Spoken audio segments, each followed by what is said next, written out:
Our topic today is about NSAC. Many Kenyans heard of NSAC for the first time during the Bomas fiasco.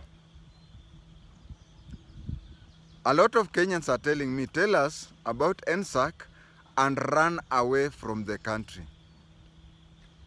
I want to tell people that I'm very careful with what I say, because even Al-Shabaab and ISIS do watch my videos.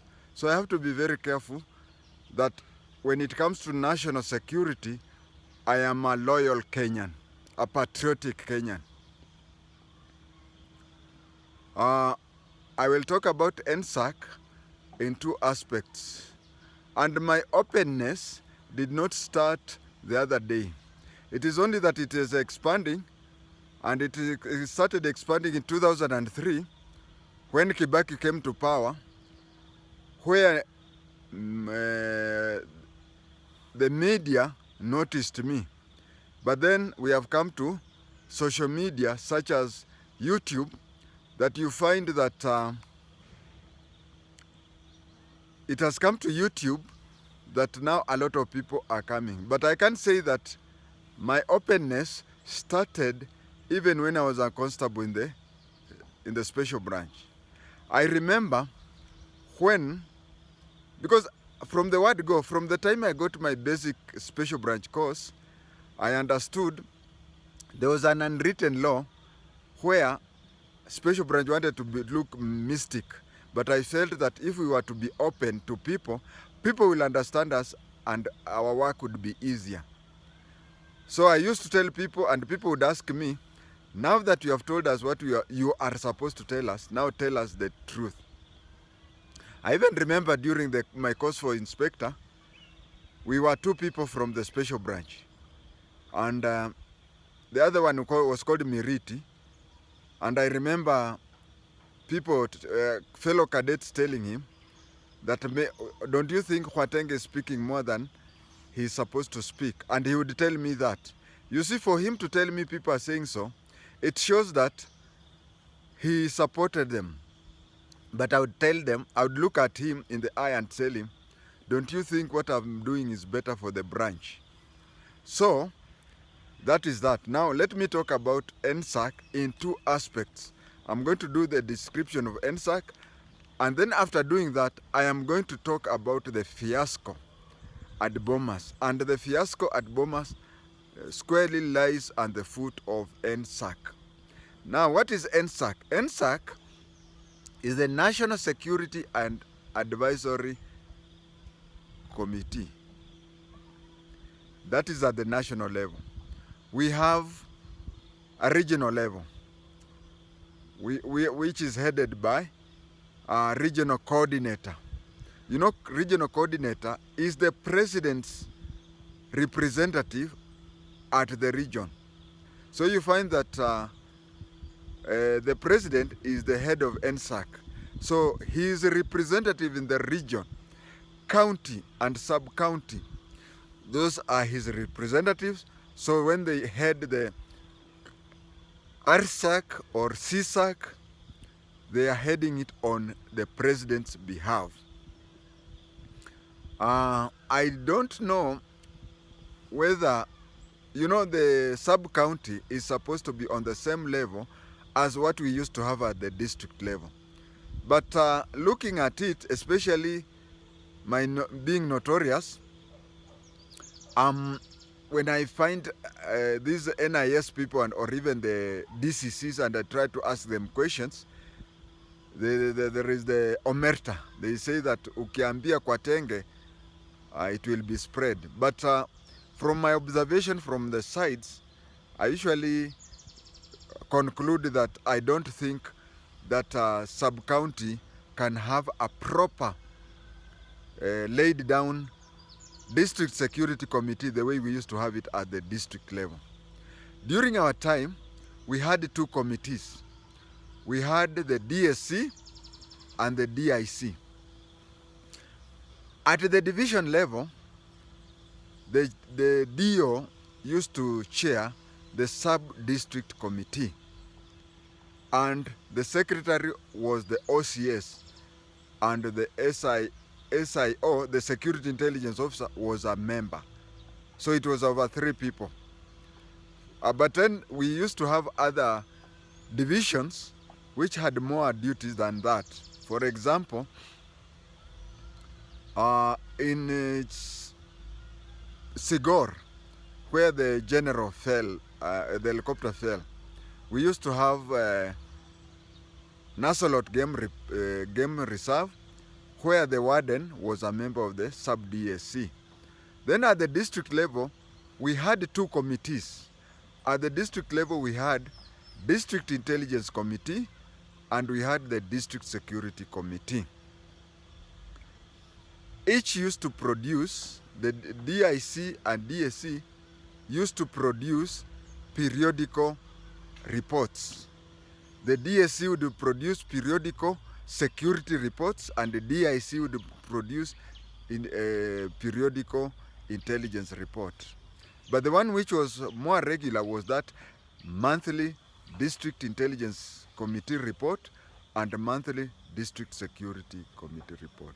The membership of DIC and the membership of DSC was the same, with the only one exception, that whenever they used to meet, and they both were chaired by the district commissioner, whenever they used to meet first as a District Security Committee. Then the DCIO, the CID person, would produce his monthly report for all of them. They would read and discuss. After they are finished, the DCIO, the CID man would leave, and the others would now read the District Intelligence Committee. I used to be the person who used to prepare that when I was in the district, and the difference used to be very little. The difference used to be very little because most of the crimes, over 80% are political. And I do not know why the CID used not to be included in the DIC and in the PIC. Because even the CID man, let me take my father. My father was OCPD Kajiado, OCPD Wajir, and let us not mention OCPD Railways because OCPD Railway did not have a district. Now you find that he was an OCPD in both Wajir and Kajiado. And he was the DCIO Nakuru, Deputy PCIO Western, and the PCIO Northeastern. Of course, he was also a PCIO in Railway. Now you find that this DCIO who is here could be transferred to another place as an OCPD without any training, without anything. But you see, since he works for CID, he would not attend. I think that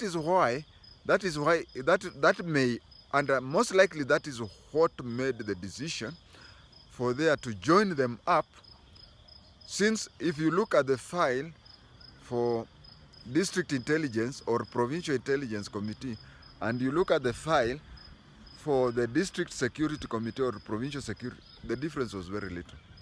I think that must have formed the decision to combine them both. And have SAC, County Security and Advisory Committee, or National Security and Advisory Committee. And then when we had this district, provincial, now regional and national, we had, if your district had military people, because there are some districts they don't know anything about military. Which district can I say? Nyeri. Nyeri, there is no military camp. Moranga, we can say Machakos, isn't it? Or I'm not sure about Machakos. We can even, we have so many districts. Bungoma, they do not have military camps. So in districts or counties that have military camps, the senior most military man becomes a member of that. And I think the NSAC, RSAC, CSAC, and so on, they have incorporated other security personnel such as KWS and so on and so forth. So the mandate is mostly, for NSAC, is mostly security and intelligence. But you know, the chairman of NSAC or the chairman of RSAC or the chairman of the CSAC are the president's person on the ground and the coordinator of the central government. So you find that, things without security, I don't know if it is trade, if it is health, if it is whatever, it is something that NSAC is somehow connected to everything. And you can see NSAC also briefs ministers of other ministries which are not in the line ministry. Like now we are having a lot of problems with doctors. So you'll find that there is a lot of time that they are consulting with the CS for health. Lastly, I wanted to say the membership of NSAC. The NSAC is, the president have said, we have line ministries. We have the Ministry of Foreign Affairs because we have to have external intelligence. We also have internal, the PS and CS internal. We have the Treasury because they have to finance the thing. We have such things. So the CSS and PSS are the ones who are in that. As normal, all levels of NSAC, the unwritten rule was that each arm would send a representative. But then I want to say that Ogolla was set up. Ogolla was set up. If now coming to his funeral, you can see that Ogolla was a silent person who never talks. But you see, there are occasions when if you don't talk, you talk more than the person who talks. It was seen that Ogolla, first of all, being from his tribe, and maybe them wanting Raila to take over, so he was trapped. And you can see, if we have to trust Duale, that Ogolla was a reluctant person there, and he was even talking to Kiboshi saying that after all, why can't I leave everything? He was being told, just be there, just be there. And it is true, if you look at all the lieutenant generals who are to take over from Kiboshi, if they were to take over from Kiboshi, there are only 2. The president talks of 10. You see, he's talking of 10 lieutenant generals. But the lieutenant general who was to take over from Kiboshi was from the Air Force. Now, the Air Force, out of those 10, there were 2 from Air Force. Let's say there were 2 from the Navy. So there were 6 from the Army.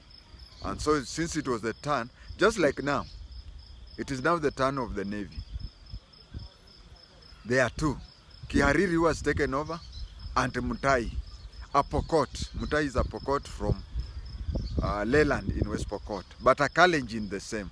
So don't be surprised if Mutai will be taken, or the fellow who is there. Because the fellow who is there now is a Kikuyu.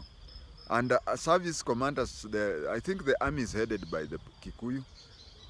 Although there is a lot of balance. I don't admire the commander-in-chief, because if he appoints a Pokot, and this Pokot's name is Mutai, very few Pokots are called Mutai. Mutai is usually associated with Kipsigis and Nandi. So you see the situation there. But as we are told, when the president looked at the CV, this Buddy was fit, but then, and Buddy was very good, but you see, Ogolla was better. Now we go to Bomas fiasco. My training in intelligence, I was told that you look at, my training in intelligence is that any information you should look for 3 to 5 people. Less than 3, that is bad. More than 5, that is bad. So if you have 3 but preferably 3 or 5, an odd number. Then listen to each side, then come up with a middle figure that will give you the proper picture of what happened. If you have so many, that's a problem. And again, in intelligence, if you have 3 people or even 5, and all of them give a a real picture of the other one, the only people who can give you a real picture, if there are 2 or more, there are 2 people, a camera and a microphone. But a human being, if anything happens and you are 3 people, you'll never talk the same. If 5 people talk the same, know that that is a photocopy of the other. They have sat down and they have agreed to give evidence. So it is good that those people who went to Bomas, they have 3 versions. Let us start with Chebukati's version. Chebukati says that he was being told to declare that if he declares Ruto as the president, whatever will happen in Kenya, the blood will be on his hand. And if he cannot make Raila president, at least push for a runoff. That is what Chebukati said. And then when you go to what the Kibicho said, Kibicho says that the NSAC went to tell him to quickly announce the results because the country was tense. Yes, any election, even for an MCA, the ward people are usually tense. But let me ask you, especially my viewer who was in Kenya, was it so tense that Chebukati was supposed to announce so quickly? Yes, there was tense, but it was not at that level. And then what does the Constitution say? The Constitution says that Chebukati had a mandate to announce up to a certain time. So whether the country was burning, whether the country was tense, hastening it up, if he would have made it hard, the losing candidate, whoever would have lost, would have used that to go to the Supreme Court. So do you hasten and then you force a rerun?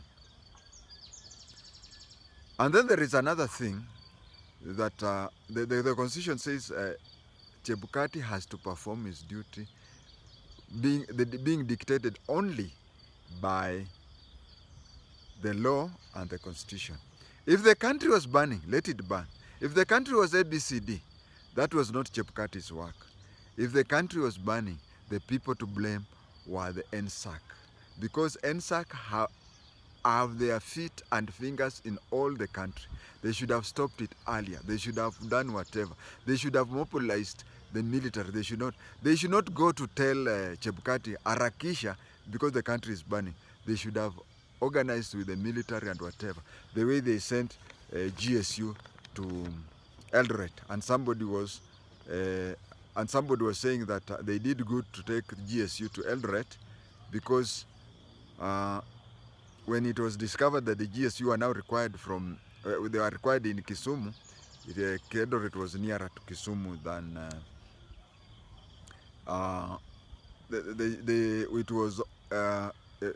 the violence was at Kodiaga. So not Kodiaga, this is a roundabout here. That is where there was violence. So if the GSU was to come from Nairobi, maybe it would have been late.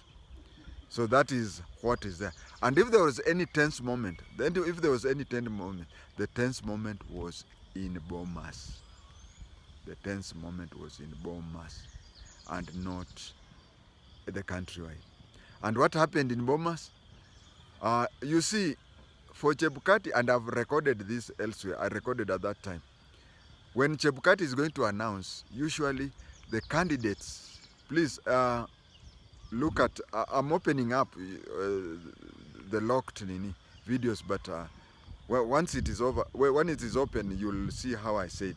But there is a system where Chebukati, before he announces, maybe 4 hours before he announces, he has talked to all the candidates, he has done whatever, and you can even see the motorcycle outriders had already parked outside Ruto's, the deputy president's residence.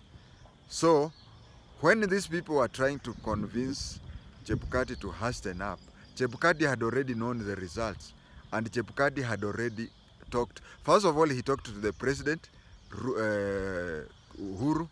Then he talked to the candidates. First of all, you talk with the losing candidate. After talking to the losing candidate, then you talk to the leading.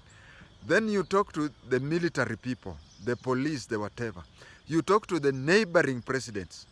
Yoweri Museveni, in Tanzania, who was the president in Tanzania then? I think it was Magufuli before he died. And so on and so forth. So it was madam, yeah, I think it was madam, but anyway, it's not important. So when they were visiting him and trying to urge him that he should announce very quickly, Chebukati had already known. Chebukati had already known the results, and he had informed the people who were supposed to. So the last person to know it is you and me. And to show that is why you saw the cameras at Raila's residence. Raila's residence, the cameras showed G4S guards, and at Ruto's gate they showed outriders. So you just conclude. And those people who were at Bomas, theirs was to kina Senator Ledama and the other fellow. The intention was just one: cause chaos, make things, because the constitution says that at a certain time the chairman of IEBC is supposed to have announced. The chairman of the IEBC is supposed to announce the results.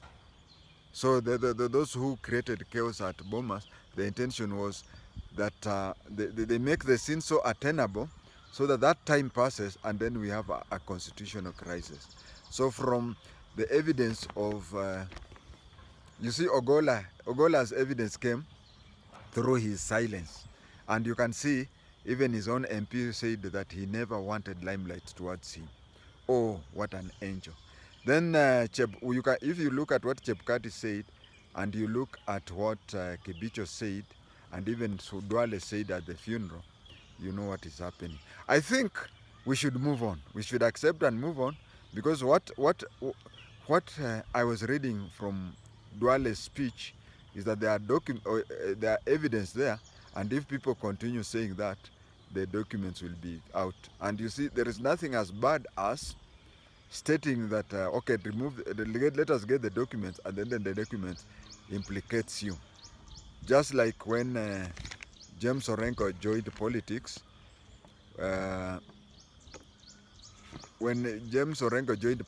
it is because his brother-in-law, Archbishop Ondiek, was blocked. And you see, when things go to the election, things come out worse than, because those people who are anti-Orengo, if you ask them today, they'll say it would be better if in the first instance they should not have barred Archbishop Stephen Ondiek from contesting. Maybe James Orengo would not have come out. Thank you.